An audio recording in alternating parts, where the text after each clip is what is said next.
Ndabashuhuje bakunzi ba Authentic Christendom TV.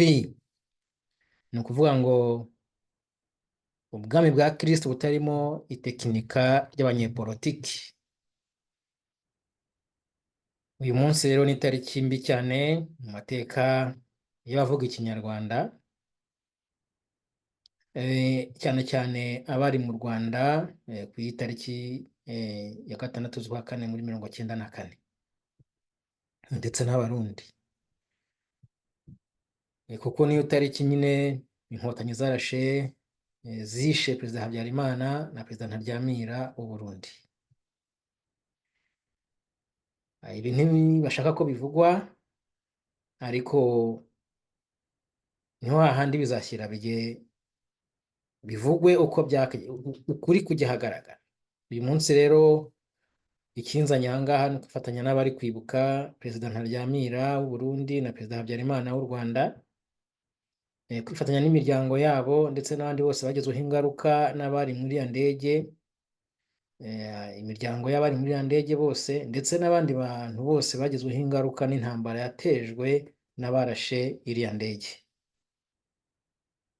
Niyo message rero y'uyu munsi nzanye. Message y'uyu munsi nzanye no kubabwira ko cyane cyane urubyiruko, abahutu, abatwa n'abatutsi, ni kubabwira ngo ijwi rijunjamye rirapfa. Ndabwira rero abahutu, abatutsi ariko bacecekeshejwe n'ingoma ishyigikiye abahitanye abishe Habyarimana bakanica Ntaryamira. Bafite politiki yo gucecekesha abandi bantu kugira ngo amahano yabo bakoze atajya ahagaragara. Bitewe n'imbaraga bafite rero, bitewe n'uko ari abakozi bampatse ibihugu, hari ukuntu bafite izo mbaraga zo gucecekesha abandi. Ariko byanze bikunze siko bizahora, kandi umugabo arigira atakwigira agapfa. Ni ukuvuga rero ngo icyo nje kubabwira uyu munsi ni uko kuri inshuro ya 30 yo kwibuka ntabwo ari umunsi si ukujya mu gahinda, si ukunyigira, si ukujwigira, ahubwo ni uko abantu bahagurukira icyarimwe bakavuga bati natwe dushaka ubutabera, kandi niba butanga batemera kubutanga, abantu bagomba kubwiha. Ni ukuvuga ngo icyo nshaka kubabwira ni uko ijwi rijunjamye rirapfa. Niyo message ndi gutanga kuri uyu munsi wo kwibuka Perezida Habyarimana na Perezida Ntaryamira. Abarokotse, abagezweho ingaruka n'iyicwa ry'aba baperezida, ndababwira ko ijwi rijunjamye rirapfa. The voice in silence dies. Nicyo ngira ngo muhe agaciro muri uku kwibuka. Dukora iki? Tuzahora twibuka tunyigira dupfukiranwe nta winyagambura? No. Ijwi rijunjamye rirapfa. The voice in silence dies. Muhaguruke mwisubize ubutabera. Niba abatanga ubutabera bita imiryango mpuzamahanga ntabwo batanze kubera ko bakingiye ikibaba abagizi ba nabi bita killing machine, mwebwe nimuhaguruke mwihe ubutabera, kuko freedom is not free. Kwibohora ntabwo ari ubu, bisaba ibitambo. Kimwe n'ibyo bitambo ni ugutinyuka ukajya ahagaragara ukavuga ibyo, ukamagana akarengane. Hariho censorship ni ukuvuga ni system bashyizweho n'abafite imbaraga bagenzura akantu kose gakorerwa kuri media, hanyuma bakagenda barigisa buri wese babona ko afite ibitekerezo byazanza byakangura abaryamye, nk'uko iyo ndirimbo y'umunzanire ivuga ngo nkangure abaryamye. Nanjye ndi gukangura abaryamye kugira ngo mwibuke ko ijwi rijunjamye ripfa. Niyo mesaje numva natanga uyu munsi, ni uko ijwi rijunjamye ripfa. Muri politiki utavuze aba yemeye. Ndagira ngo rero ntabwo ndi buvuge ibintu byinshi,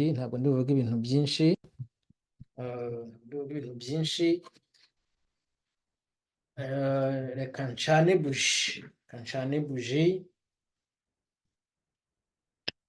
Iyi ni buji ncaniye Perezida Habyarimana Juvenal, Perezida w'u Rwanda.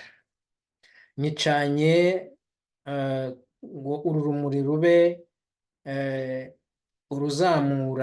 urumurikira ijwi ry'urubyiruko n'abandi bose bari kugerageza gushaka ubutabera bwa bose, kuko himitswe impunite, himitswe ikinyoma, himitswe ubugizi bwa nabi. Abahanuye indege bigira abamarayika, ibintu byaha byose babyegeka ku nzirakarengane. Aba bantu barengana mbacaniye buji yo kubatinyura kugira ngo mushake ubutabera. Niba oni ibutanga yarabwimanye, nimuhaguruke mubwihe. Ijwi rijunjamye rirapfa. Nuko rero abo mu muryango wa Habyarimana ndabihanganishije, kandi n'abandi bose bagizweho ingaruka n'urupfu rwa iyicwa rya Habyarimana, ari abishwe mbere n'abishwe nyuma n'abikicwa ubu ngubu. Abarokotse ni mwebwe iyi mesaje ireba cyane, ngo mwibuke ko ijwi rijunjamye rirapfa. Niyo mesaje yanyu uyu munsi. The voice in silence dies.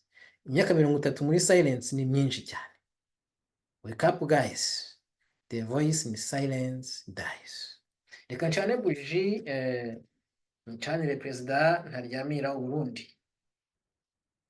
Barundi kazi, muri kwibuka Perezida Ntaryamira Cyprien, nifatanyije namwe kandi nifatanyije n'umuryango we,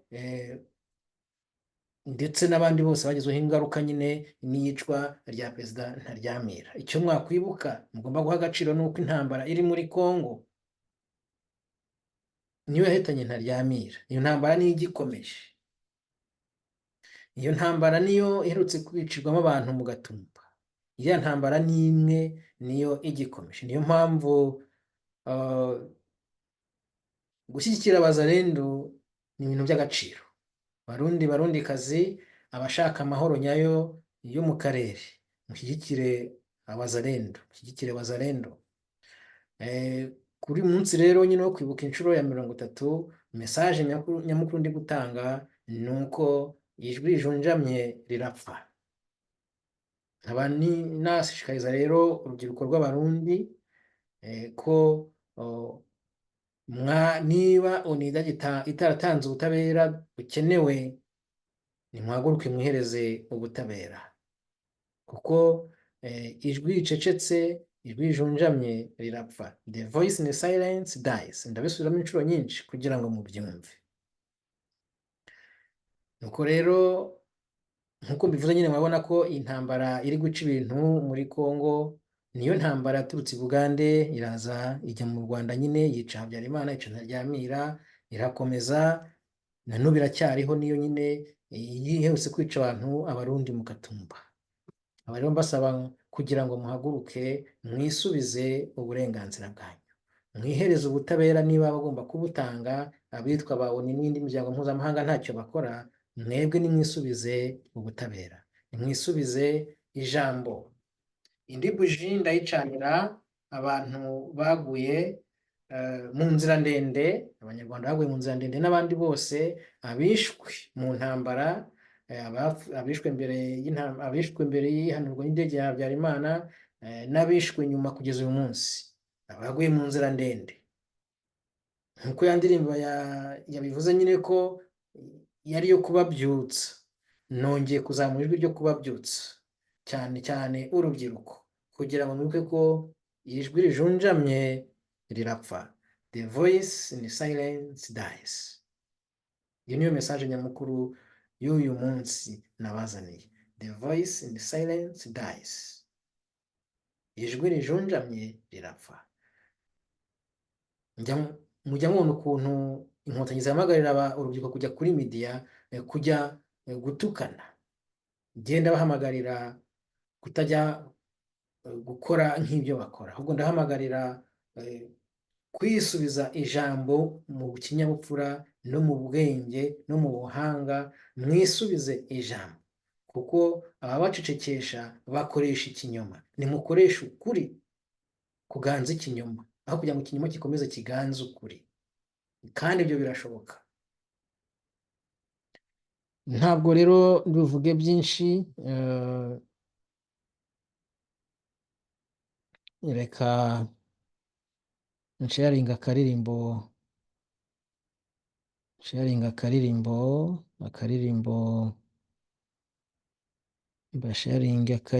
kamwe, hanyuma turangize, kuko ntabwo ndi butinde.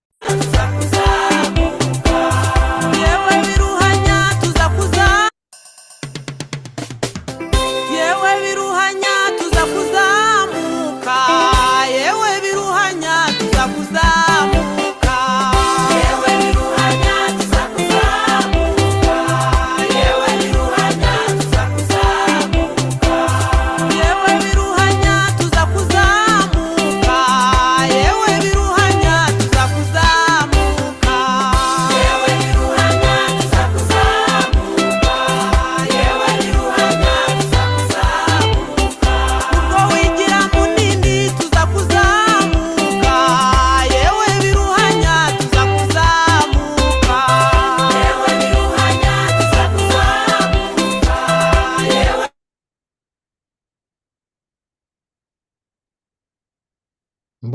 Biruhanya rero, biruhanya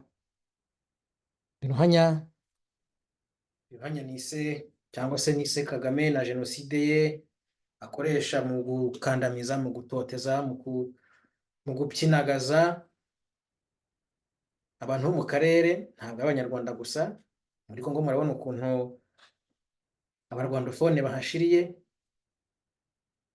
kubera ibiruhanya, iyi jenoside agenda akoresha hamwe n'abamuhaye inkunga kugira ngo ayikore, bikaba byoretse akarere kose. Iyi biruhanya rero tuzayizamuka, iyi biruhanya igomba kurangira. Niyo mpamvu nongeye guhamagara abanyamasengesho gukomeza gusenga kugira ngo ibiruhanya ive mu nzira. Mana yacu, Mana y'igitangaza, Mana ikomeye, uyu ni umunsi mubi, wabaye mubi cyane mu mateka y'abavuga ikinyarwanda.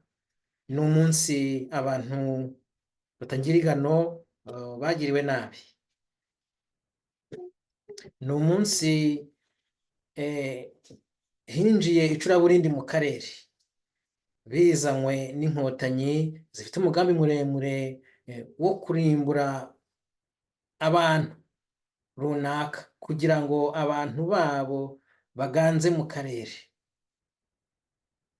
Mwami, ntabwo ushyigikiye ikibi, niyo mpamvu tugusaba kugira ngo wowe Imana mucamanza utabera, reba akarengane k'imitswe n'inkotanyi muri kariya karere. Ari izo nkotanyi n'abaziha izo mbaraga, turakunyuze kugira ngo ubagamburuze mu izina rya Yesu.